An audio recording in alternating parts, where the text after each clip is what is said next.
All right, what's up, guys? Listen, so I'm just getting in from watching the fight and everything, and listen, I needed some time to calm down. I was really upset with the way the fight ended. Okay, um, now regardless of how I saw the fight going and how I predicted the fight to go, I know a lot of you were upset because I didn't give Khan much of a chance to win this fight.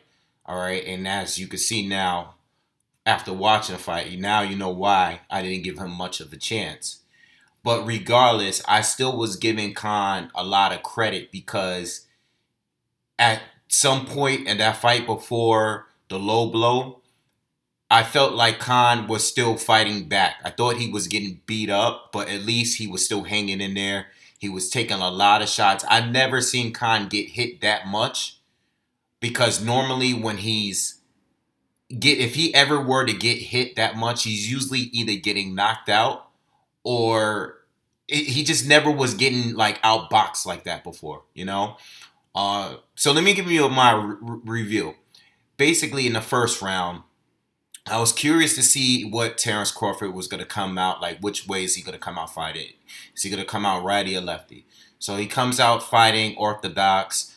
I thought Khan was edging around a little bit. Not a lot of action going on, you know. But I thought Khan, who is normally a fast starter, was edging around until he got dropped by Terence Crawford, okay? Um, I see why Crawford wanted to start out as an orthodox fighter because, I know Khan has had more success against southpaws. So once that happened and in the follow-up rounds, like maybe the second round and some of the third round, I felt like Crawford, after he knocked Khan down, he got just a little too reckless. He didn't have no more game plan. The game plan was just to knock Khan out as quickly as possible. And I'm watching the fight, and I'm saying like, okay, Crawford, I get it. You heard him. Khan was definitely on a defense mode. He was doing a lot of movement, wasn't throwing a lot of punches and stuff. But still, you have to box with Khan. You can't just go in there and load up on every shot. So I thought Crawford, it's in the second round. I gave the second round to Khan because I thought Crawford was just going in there and trying to knock out Khan, and wasn't really landing, really wasn't really throwing anything.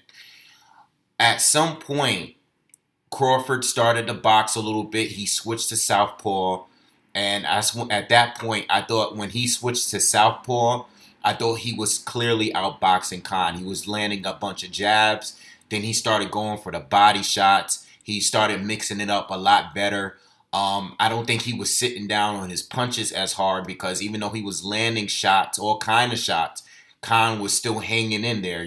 Khan was hurting a little bit, but he was okay. He was fighting back and he was still landing shots against Terence Crawford. So, I'm watching a fight like saying like, okay, this is the first time for me to see Khan get hit that much and to be losing the fight on points before the second half of the fight. But at least the guy is still standing up and fighting back, and landing good shots from time to time. Crawford, my assessment of him in this fight, even though I knew he was going to win the fight and I knew that he was going to dominate, you can't just fight like that when you have somebody hurt. You still have to be very smart on how you gotta be aggressive, but be smart at the same time. I think Crawford, he was playing around a little too much. He was just a little too overconfident and getting hit.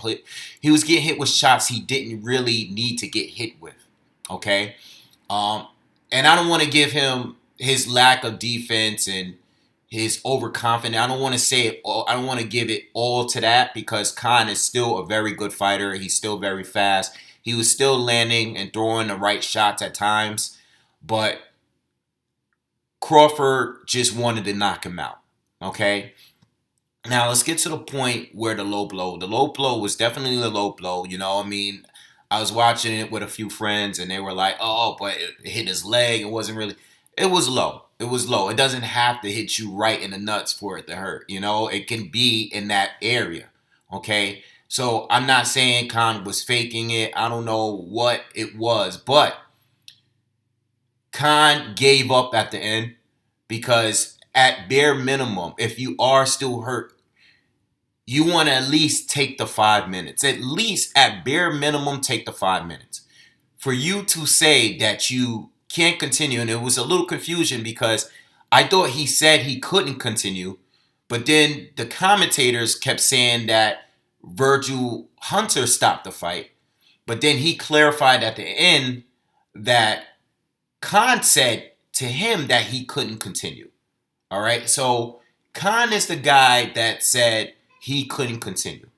So I was a little worried because I'm like, okay, what are they going to do here? Are they going to take it to the cards? Like, what are they going to do here? They ended up giving Terence Crawford the TKO, which is a little weird, but I do feel like Khan was looking for a way out. And I get annoyed when a fighter do that, especially because I was actually giving the guy credit for still fighting back. You know, like, what are you getting out of this? You know, you were doing well, you were hanging in there, you were losing a fight, but you were still standing your ground and fighting. Why just quit? And if you are really hurt and you really can't continue, just take the time. Take the time. Take the 5 minutes just to see where you can stand in 5 minutes. You know, I probably would have still been upset if he just couldn't continue after the 5 minutes, but at least take the 5 minutes to let us see that you are willing to fight. But when you just say, no, I can't continue just like that, it looks like you don't want to continue because you are losing the fight and it looks like you just don't want to continue fighting. You don't want to continue taking the punishment. You probably see that a knockout will be coming soon. It's happened to you before. You probably don't want it to end that way, so you're looking for a way out. And that's the way that I saw the fight, you know? He looked for a way out, and that was it, you know? Uh, so yeah, that's it. You know, I mean, the only thing I get out of this is really that, you know, I thought Terence Crawford, um, like I said, my assessment of him, I would probably give his performance like a B minus only because I wanted to see more boxing. You know, at some point we started seeing the body shots. We started seeing more jabs. It was a point, it was long period in the first few rounds where he wasn't even throwing jabs. And I'm like, this is not like him. You know, I know you got the guy hurt, but you're still fighting an elite, you know, a high class fighter. So let's see more jabs, like work for the knockout like you normally do. Don't just like, all right, you chin check them early and, you know, like you just fell in love with that. You know, that kind of annoyed me while I was watching the fight. Um, so anyway, you know, um, moving on. While I was watching it, it skipped at the part where Bob Arum stepped up. I know he was talking about Errol Spence. I don't know what Bob said, so if you guys could leave that comment, you know, I'll find a link at some point to watch it myself. But if you guys can leave in a comment, what did Bob actually say when they called for him to come up to the mic? Or he was in the ring, but when it was his turn to speak, I heard him go, huh? And then the thing froze up for a second. So let me know what Bob said. And as far as the pay-per-view, because I just want to address this one thing. A lot of you guys are new to my channel. I've been going on and on for this pay-per-view thing to end for a long time. So a lot of you guys don't know my stance on the pay-per-view. Okay, my stance is I don't support pay-per-view, starting with Wilder and Fury. I stopped supporting it then. Wilder and Fury, Pacquiao Broner, Spence Garcia, and Errol against Khan. I go to a lot of fights, and I spend 3 or 4 times the amount of a pay-per-view for my tickets. Okay, I would have definitely gone to this fight. I would have definitely, but I just came back from a trip. You know, I'm not trying to spend too much money, so I didn't go to the fight. I didn't have a problem with going to the fight live. I don't want to support pay-per-view. It's not a money thing. Okay, it has to do with I want pay-per-view to end. Okay, and I know I'm just one person. I'm just one buy, so it's not a big deal. but I don't want to continue supporting something that I want to end. I pay for the Zone. I pay for Showtime. I pay for ESPN Plus specifically to watch Terence Crawford, okay, and Lomachenko. I pay monthly subscriptions for everything. All right. So for me to continue paying for pay-per-views, and it's almost been at a monthly. We've been getting a pay-per-view almost per month, one pay-per-view per month.